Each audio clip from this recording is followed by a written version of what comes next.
Hello everyone, welcome to star education. कैसे हो आप लोग? आशा करता हूँ कि बहुत अच्छे होंगे और आपकी पढ़ाई भी बहुत अच्छी चल रही होगी। दोस्तों, कल हम लोगों ने लॉरेंस कोहलबर्ग का नैतिक विकास सिद्धांत का पहला स्तर पढ़ चुके थे। जैसा कि हम लोग जानते हैं कि उनके नैतिक विकास को 3 स्तरों में, तो आज हम लोग 2 स्तर और पढ़ेंगे। पहला स्तर कल हम लोगों ने पढ़ लिया था।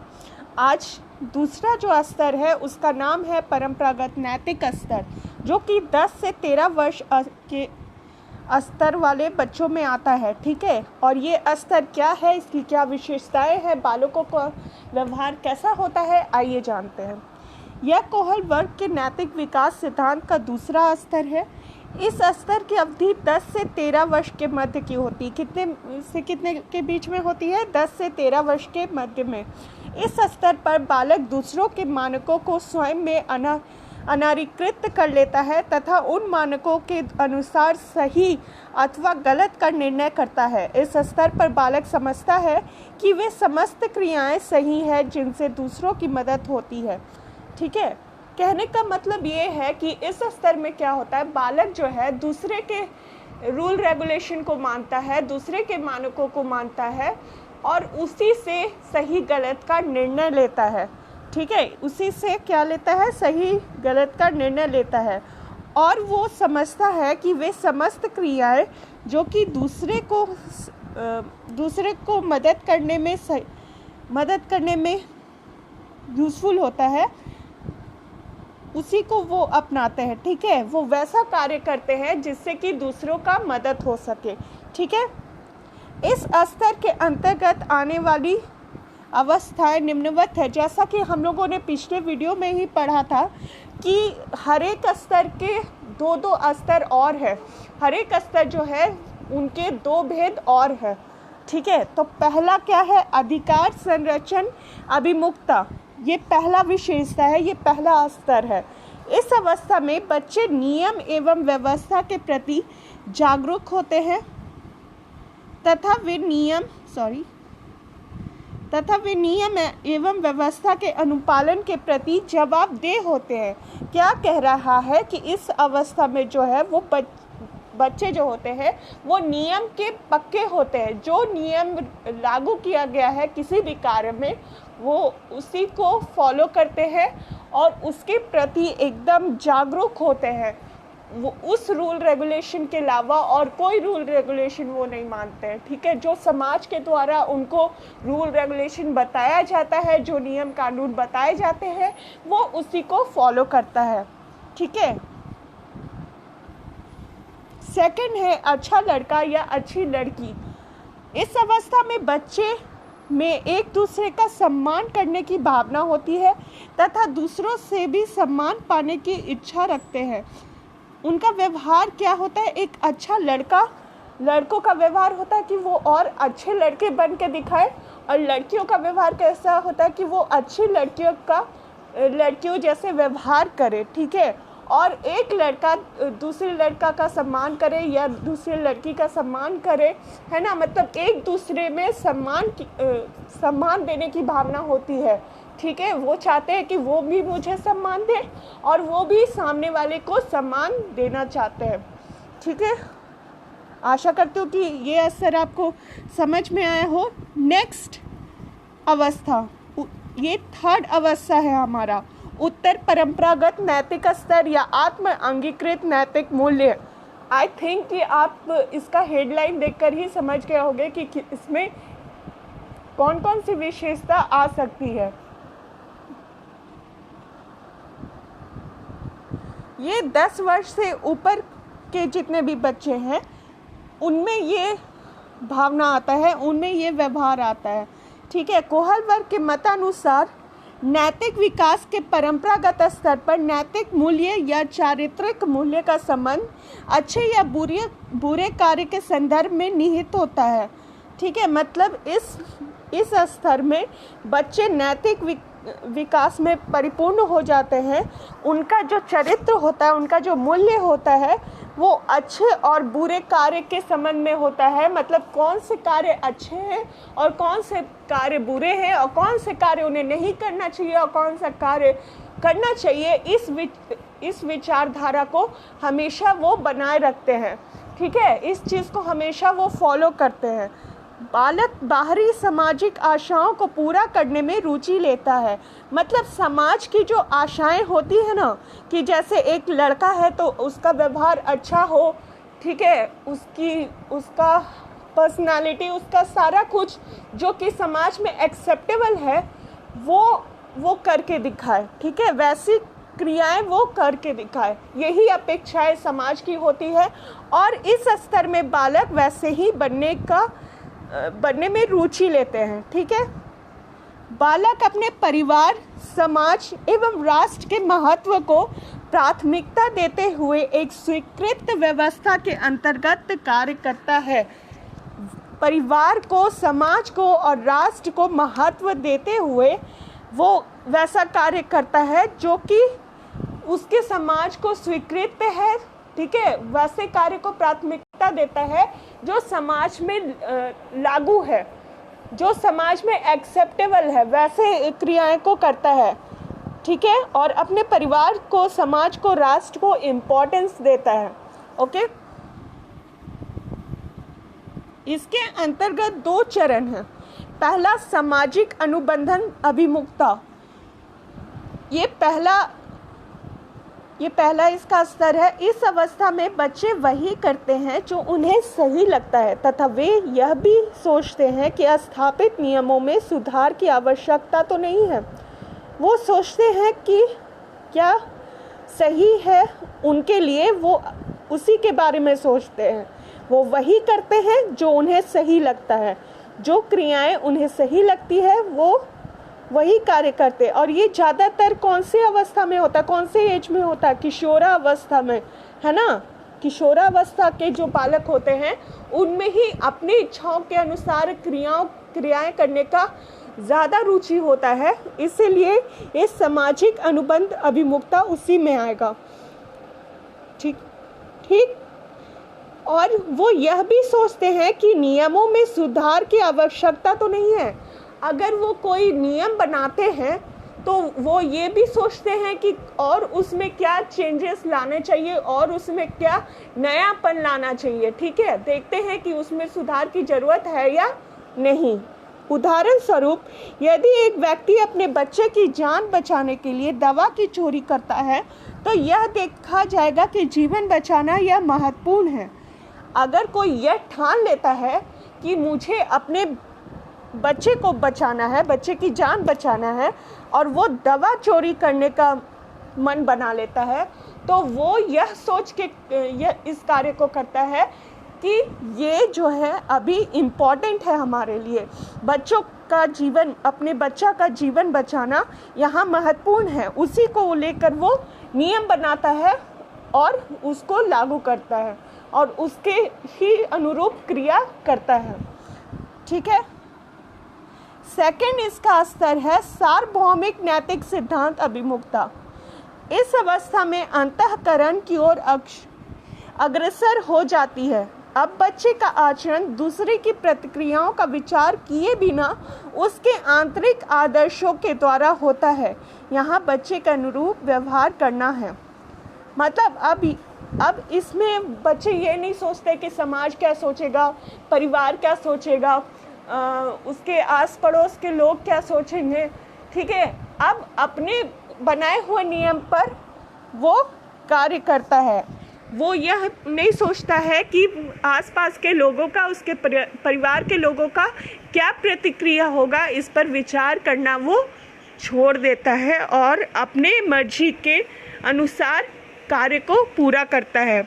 यहाँ बच्चे के अनुरूप ही व्यवहार करना होता है। ठीक है। अब देखिए, आज जो हम लोग कोहलबर्ग का पढ़ेंगे वो है कोहलबर्ग के नैतिक विकास के सिद्धांत की अन्य अवस्थाएं। वो जो था वो मेन था। अब और कौन कौन से अलग अलग तरह की अवस्थाएं वो उन्होंने दिया है इसके बारे में हम लोग पढ़ेंगे। ठीक है, कोहलबर्ग ने नैतिक विकास की अवस्था के कुछ अन्य सिद्धांत भी दिए हैं। ये कुछ अन्य सिद्धांत है, कुछ और नई अवस्थाएं हैं जो कि कोहलबर्ग ने दिया है। जैसे पहला देखिए, स्व केंद्रित अवस्था।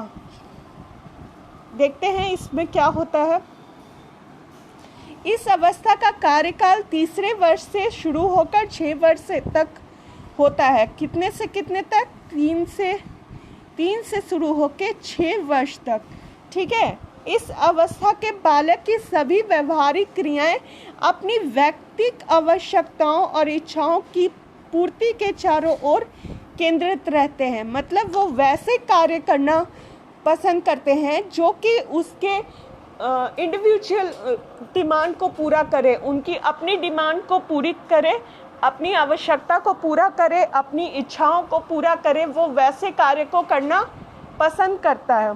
ठीक है, बालक के लिए वही नैतिक होता है जो उसके स्व अर्थात आत्म कल्याण से जुड़ा है।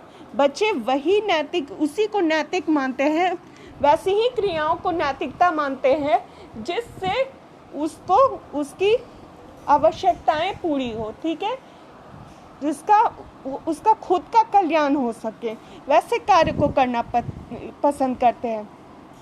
अब नेक्स्ट क्या है? परंपराओं को धारण करने वाली अवस्था। ये 7वें वर्ष से लेकर किशोरावस्था के प्रारंभिक काल का संबंध इस अवस्था से है। कब से कब तक एज में ये आता है? ये 7वें वर्ष से लेकर किशोरावस्था के प्रारंभिक काल का। ठीक है, तो इस एज में परंपराओं को धारण करने वाली अवस्था आती है।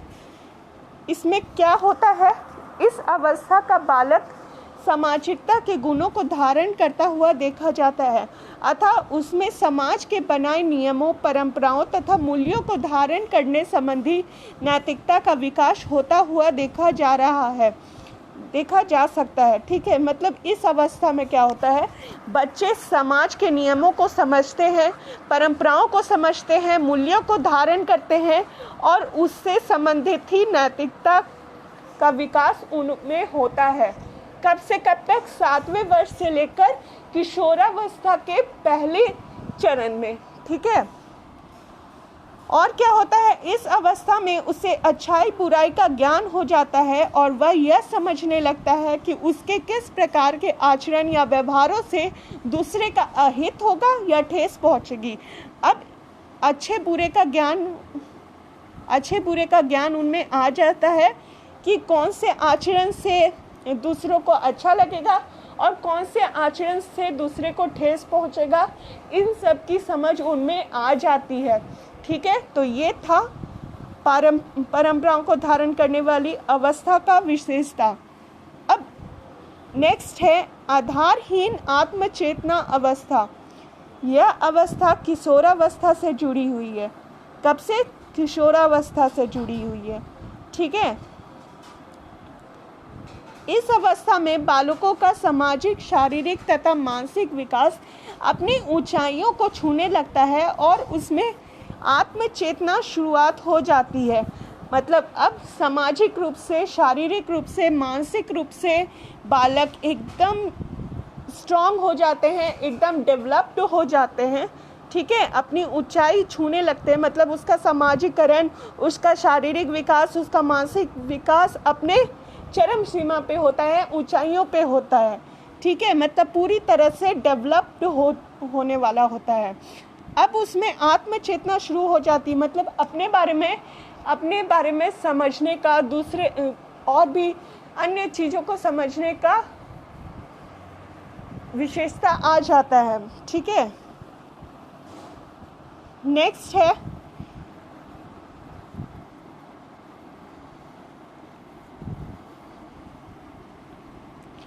उनमें किस तरह का आचरण आता है, किस तरह का उसमें आत्मचेतना आती है।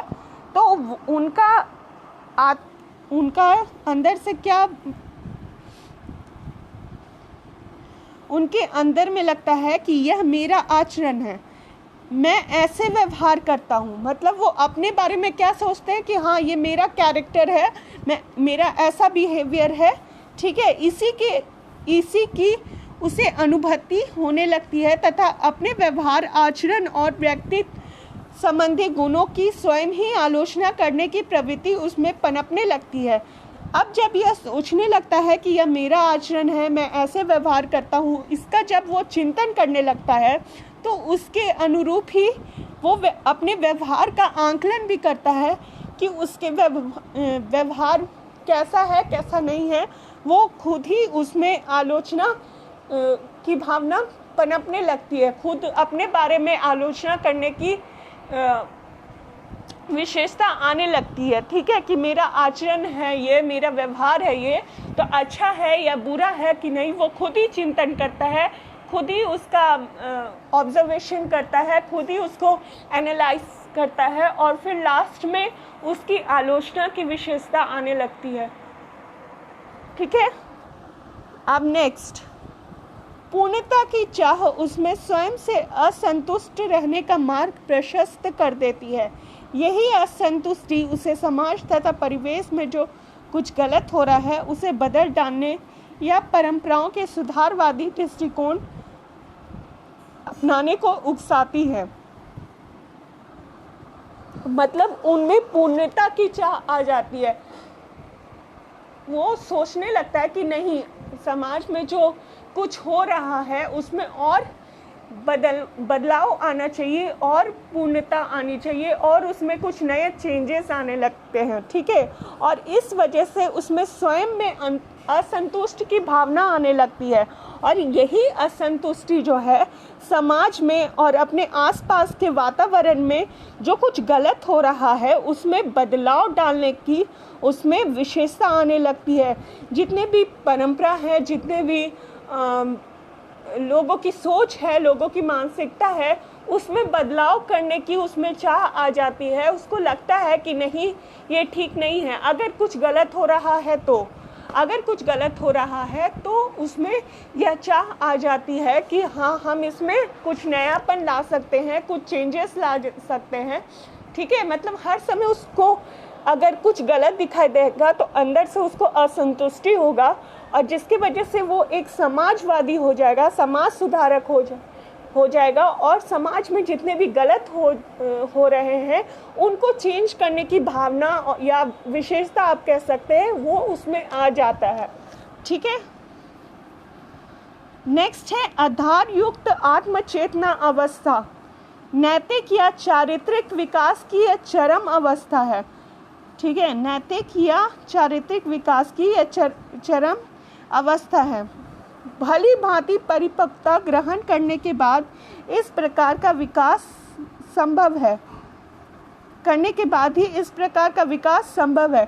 जब हम भली भांति मैच्योर हो जाते हैं तो हमारे अंदर आधार युक्त आत्मचेतना वाली अवस्था होती है जो कि बहुत ही एक्सट्रीम लेवल की होती है।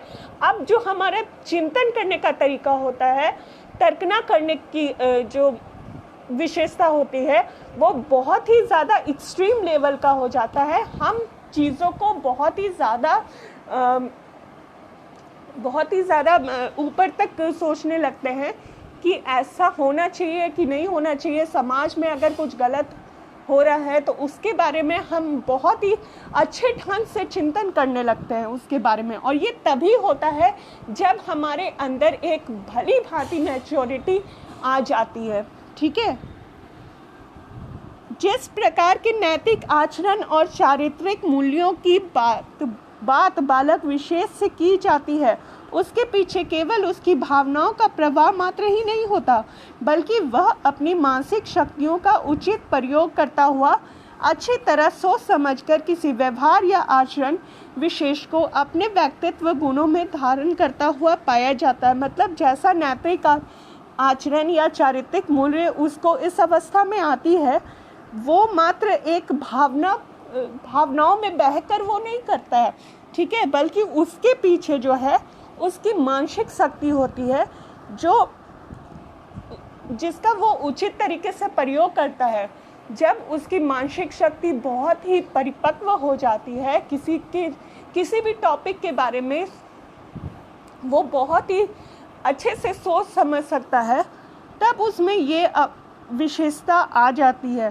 ठीक है, तब उसमें यह आचरण विशेष आता है और तब व्यक्तित्व गुण और तब वो अपने पर्सनैलिटी में इस तरह के गुणों को धारण करता है। ठीक है, तो ये कुछ सिद्धांत थे जो कि नैतिक स्तर की अवस्थाएं थी जो कि कोहलबर्ग के द्वारा दी गई हुई है। तो आप इसको बहुत अच्छे से पढ़ें। ये कोहलबर्ग का आखिरी टॉपिक था, आधारयुक्त आत्मचेतना अवस्था। इतने सारे अवस्थाओं को कोहलबर्ग ने हमें बताया है। ये सारे सिद्धांत हर स्टेट लेवल के एग्ज़ाम के लिए, टीचिंग एग्ज़ाम के लिए और सीटेट के लिए बहुत ही इम्पॉर्टेंट है। तो हर एक टॉपिक को आप बहुत अच्छे से देखें। आपको इसमें पूरा एक्सप्लेन करके बताया हुआ है। बार बार रिवाइज कीजिए। जहाँ नहीं समझ में आता है आप उसको कमेंट बॉक्स में लिख सकते हैं। ठीक है, तो आज का वीडियो अगर अच्छा लगा हो तो लाइक कीजिए, सब्सक्राइब कीजिए, शेयर कीजिए और बेल बटन पे प्रेस कीजिए ताकि बहुत सारे वीडियोस हैं मेरे चैनल पे, वो सारे आपको उपलब्ध हो जाए और एक अच्छे खासा नोट्स आपके पास हो जाए। ठीक है, तो आज के लिए इतना ही, मिलते हैं कल। Thank you so much for watching my videos. Thank you. Keep learning, keep smiling.